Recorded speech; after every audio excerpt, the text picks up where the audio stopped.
Hi guys, and welcome to episode 7 of my career mode series on the road with Walsall. The first game of the episode is straight away. We're heading to Fratton Park against Portsmouth, and we are looking to get a decent result on the road.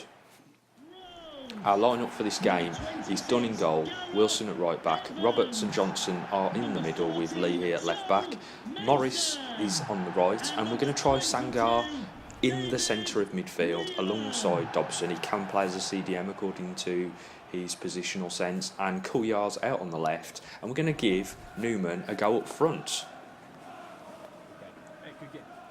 Thank you.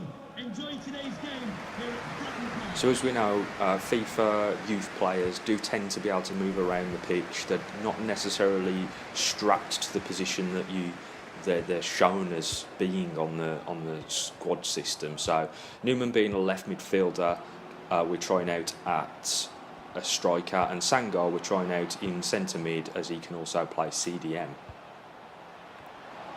And that first goal looks like it's Sangar's fault.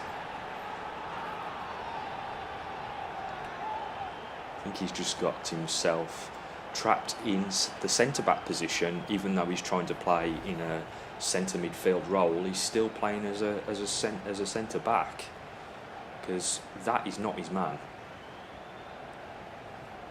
And nevertheless, whether it's his man or not, he's still got there in front of him and has got it past Dunn.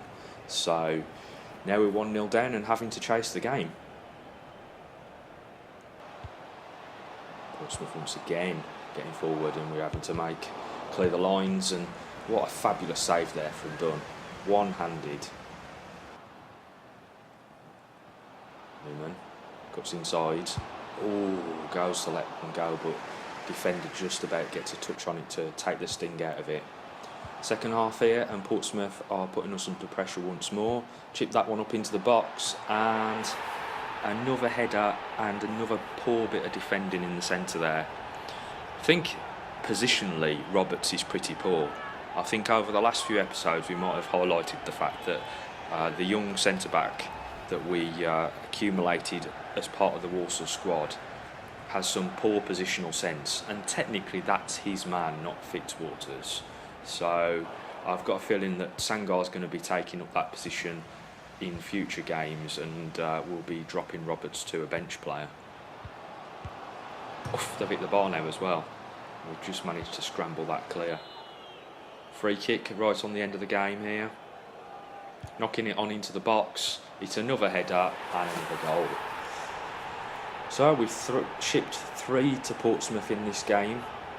Really poor results in reality, but they are tough opposition, Portsmouth. We really shouldn't underestimate them, and I have a feeling that this is going to be a long road towards the end of the season as we try to infiltrate the squad with these youth players and try to find the best positions for them. Just gets up above the players there, the striker, and looping header that's caught out Dunn. It's 2 for Evans, 1 for Wheeler, and we've lost this 1-3 now.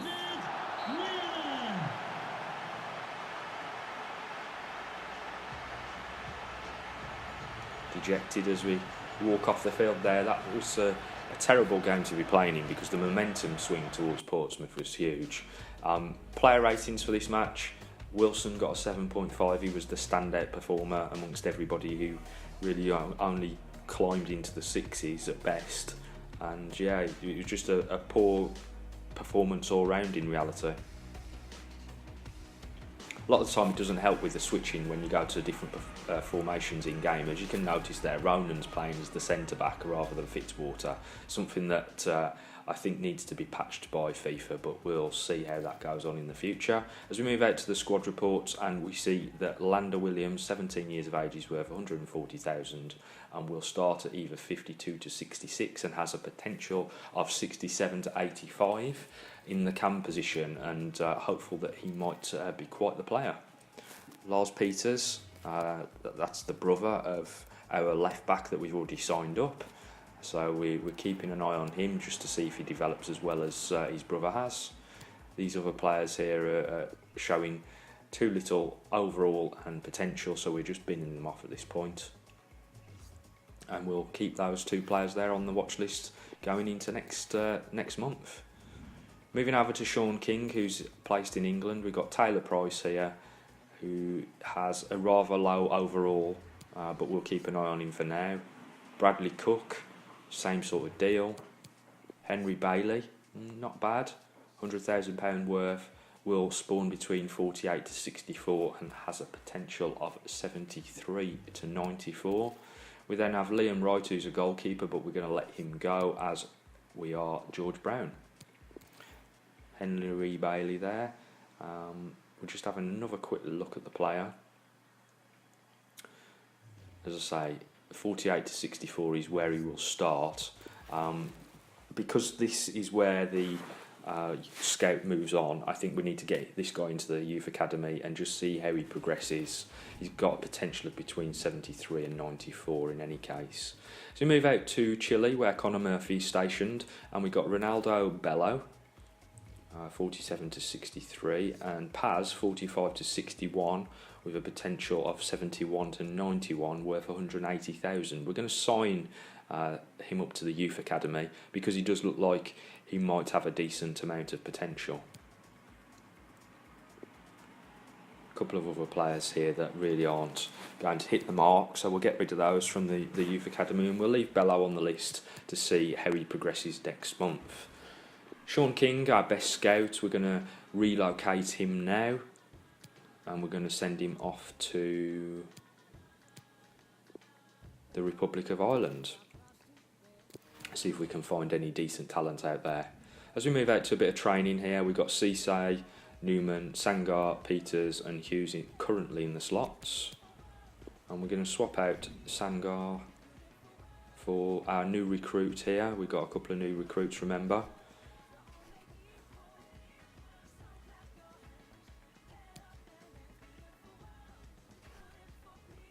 Just flicking through this list here just to see who would be best placed in that position, and we're going to choose Paz, Danilo Paz, the young Chilean. He has come in as a centre-back at 56, and he's already going up by 1 to 57. Cisse's gone up by 1 to 53, and Hughes has increased to 61. FA Cup game here against Wimbledon at home, so it's a sim game. And you can obviously see the lineup on the left-hand side. We're still playing in the 4-4-2 formation that Walsall are set with when you first go into the game. Wimbledon have equalised there, having already gone ahead with Cook, and then Ishmael puts us ahead on the 38th minute. Devlin got a card on exactly the same time, so I don't know what he did in that time frame to be able to get a yellow card. Cook with another one, and we finish up 3-1. Not a bad result there against Wimbledon in the FA Cup.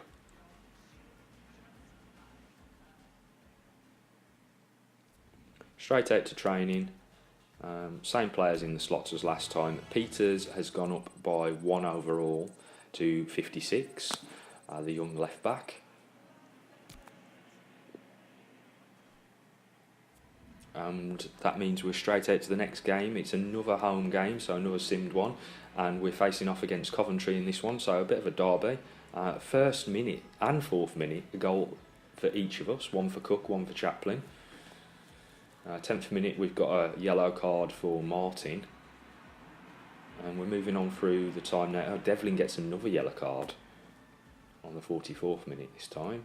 Ronan and Dobson swap places, and a couple of substitutions for Coventry, as they also accrue a yellow card. And then Cook gets us the go-ahead goal on the 83rd minute. That's 2 for him in the game, and it's a 2-1 victory over Coventry City.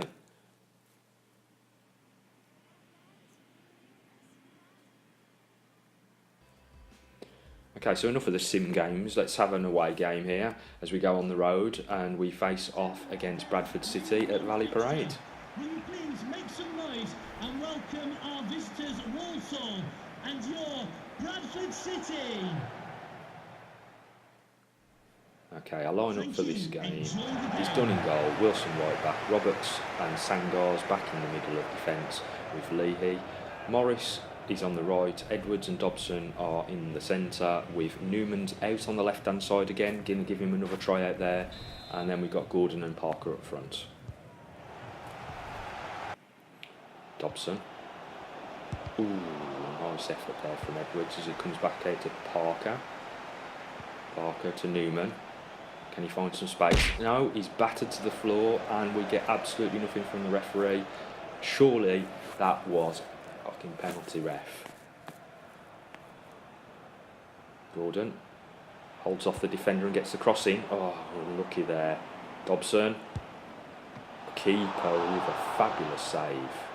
Pushes it out and around. There's a lovely dipping shot there from Dobson from distance. Gordon. Dobson. Knocks it over to Parker. Tries to craft some space and he finds a man spare in the box. He'll take the shot, but it's a rather weak one. Newman cuts back. Tries to take the shot, but it's blocked. He knocks it now outside to Wilson, who's on the overlap. He knocks it down the line. That's into the box. Keeper's come for it. It was an unlucky bit of setup play there. Ooh, as we take out one of the Bradford City players with a karate chop. And we get the ball away. Morris there going to pick up a card for that challenge. He's trying to remonstrate with the referee. It's a bit like when you're trying to say to your mum you hadn't done something when you were a kid. He knew he'd done it, but he was still trying to get away with it. Into the box. Oh, good save there from Dunn. And we clear the ball away. Corner, second half. Roberts. Oh, it's off the line. There's a good header. Okay, we're going to play the ball around here. Dobson to Sangar. Waiting for some space to open up, and we've found that space. Into Parker. Parker waits for the run. Nice back heel to Edwards, and Edwards with a weak effort, to be honest. Bradford. Newman trying to close him down. Not quite there. Ooh. Dunn has to just push that over the bar. He driven into the ground just ahead of him. Okay, so Ishmael's come on for Morris and a couple of other substitutions as we try to shake things up just towards the end of this game. Bit of fresher players on the pitch. Ishmael knocks it back. Wilson into the box. Oh yeah, that's a healthy dose of fromage there. What a cheesy goal. That is not a shot. That is a cross. And the keeper, what is he playing at? He's just watched it go by. Did he have a bet on us winning or something? Wilson's just played that into the box and was hoping somebody would get their head on it, but there was no need because it just trickled past the keeper. Edwards. Out to Ginnerly. A nice ball to Ferrier. Knocks it off to Edwards and drags it wide. Bradford, lose possession, overran that ball. Parker, nice effort, not quite on target though. 2 minutes of added time. Roberts gives the ball up to Edwards. Edwards finds Ishmael on the overlap. He cuts back, throws it into the box. Ferrier goes so close with the header, but the keeper pushes it around the post. It's a lovely ball in. Ferrier manages to get ahead of his man, but can't quite direct it into the goal. Okay, we're going to call for the player here. We're going to knock it into the box. Oh, so close. Unlucky effort again there from the corner with the header. So a victory, a very cheesy goal, and Wilson gets man of the match for his efforts for scoring that goal with an 8.7. Lee on the other side of the pitch got an 8.2, and then we get lots of 7s around the pitch.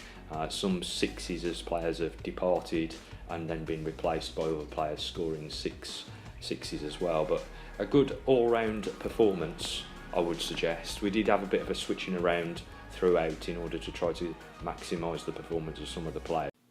I hope you enjoyed that episode. We are trying our best, obviously, to get as many of the youth players through the system as quickly as possible, whilst obviously continuing to use as many of the youth players that currently exist within the Walsall squad itself. So it's a challenge at the moment in terms of the way in which everybody's playing, because we're trying to get something to mesh together. But hopefully it comes across as a decent performance nonetheless. If you did enjoy that episode, don't forget to hit the like button and also subscribe to the channel for future FIFA 2019 content.